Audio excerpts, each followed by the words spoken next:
All right, so now that you know that vectors limits, I keep wanting to call it VFF, but it's VVF. Now that you know that limits of vector valued functions work like you'd expect, you should believe what I said at the start, that derivatives of vector valued functions just kind of work like they always do, but component-wise. Because the limit definition of a derivative is kind of how we arrive at derivatives. So since f prime of t is given by a limit as you take increasingly small little baby steps of time t, and you look at the difference in f and t. That's like f of t plus delta t minus f of t. All of these things being vectors over delta t. That's like our definition of a derivative.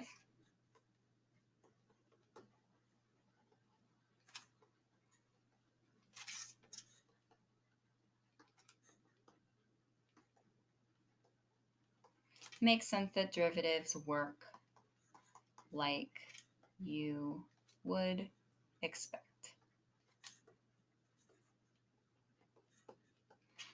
Back at the start of all this, I just told you that when you compute a derivative of a vector valued function, you just compute it across all the entries. Now that you know that limits work, you should believe that derivatives work, but I don't need you to actually derive derivatives the limit way. You did that once. I trust that you could do it many, many times over. Instead, what I want to do is give you the properties of derivatives written for vectors just in case, because we will be taking quite a lot of vectors derivatives in this class. There we go.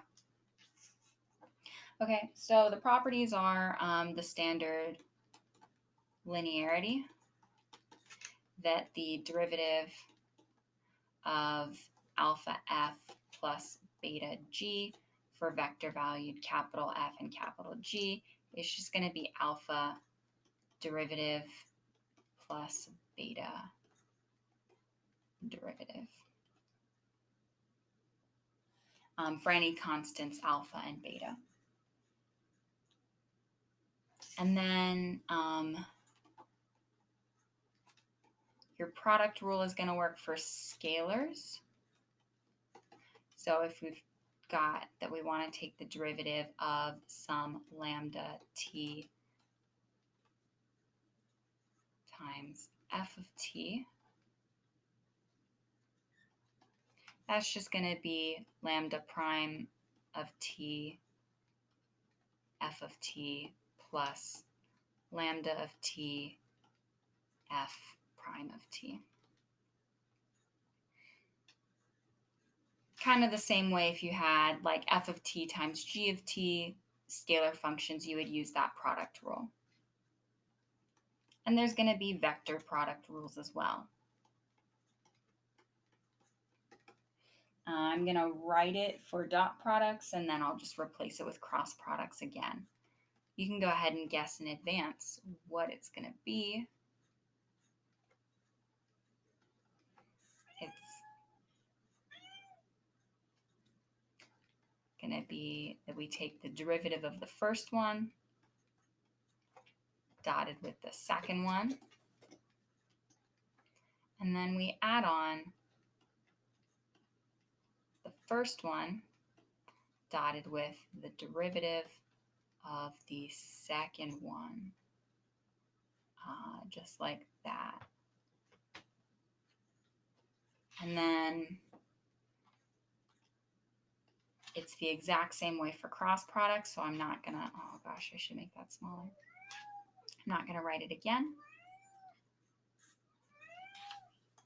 I'll just replace it with the crosses for you to see once. There's a cross, and there's a cross.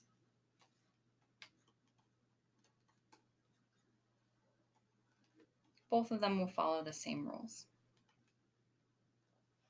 And then, oh, I guess there's a chain rule too. If you wanted to write your vector valued function as a function of a scalar function,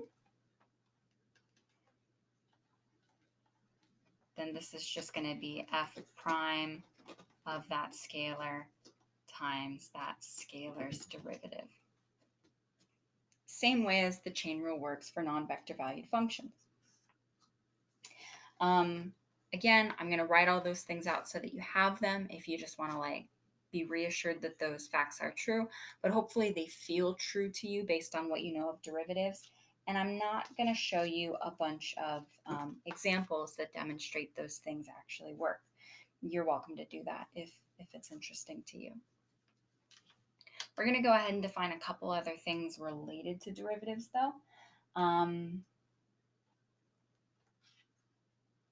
So we're going to talk about smooth curves first because they don't really fit into where we're going with the rest of this discussion. So our definition of smooth for scalar functions translates over to vector functions pretty neatly. So a graph of the vector valued function f of t is smooth over an interval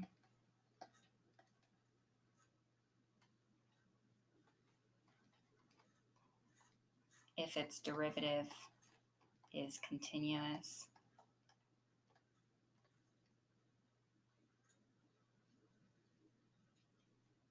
and not identically zero. It's piecewise smooth if you can break it up.